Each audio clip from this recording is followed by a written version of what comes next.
Voici ce qu'on appelle un plan cartésien. Dans le plan cartésien, il y a 4 cadrans. Donc ici, on appelle ça le premier cadran. Ici, on appelle ça le deuxième cadran, dans cette section-ci. Ici, c'est le troisième cadran. Et ici, c'est le quatrième cadran. Et on indique les numéros des cadrans avec des chiffres romains. Ici, nous avons l'axe des X et ici, nous avons l'axe des Y. Le point où l'axe des X et l'axe des Y se croisent s'appelle l'origine. L'origine, ou on peut appeler ça aussi le point 0,0. Okay. Maintenant, l'axe des X est gradué. Donc ici, ce serait 1, 2, 3, 4, 5, etc. Et l'axe des Y aussi est gradué. Donc 1, 2, 3, 4, 5, etc. Lorsqu'on arrive sous l'axe des X, on appelle ça moins 1, moins 2, moins 3, etc. Et même chose, lorsqu'on est à gauche de l'axe des Y, on appelle ça moins 1, moins 2, moins 3, etc.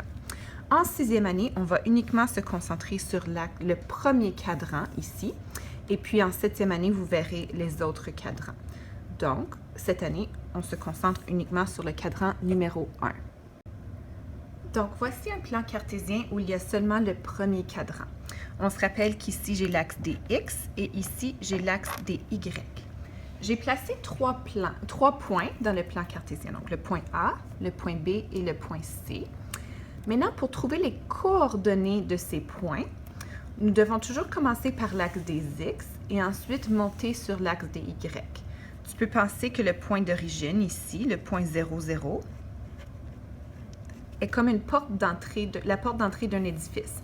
Donc, on entre toujours dans l'édifice et ensuite, on prend l'ascenseur pour monter. On ne prend pas l'ascenseur à l'extérieur puis rentrer dans l'édifice, n'est-ce pas? Donc, on rentre dans l'édifice et on prend l'ascenseur pour monter.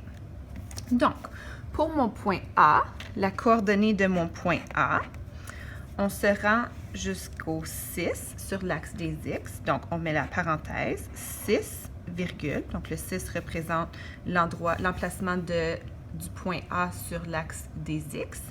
Et on prend l'ascenseur jusqu'au point 9 sur l'axe des Y. Donc, 6,9 pour le point A. Maintenant, pour mon point B, je rentre jusqu'au 15 sur l'axe des X. Donc, B, ce sera parenthèse 15, virgule. Et on monte jusqu'au 6. Donc, 15,6, ferme la parenthèse.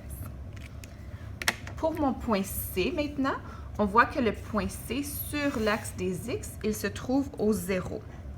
Et ensuite, on monte jusqu'au 15 sur l'axe des Y. Donc, mon point C, on va dire parenthèse 0,15. Ferme la parenthèse.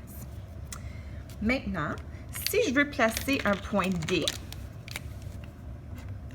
à la coordonnée, je ne sais pas moi, on va dire 20,2.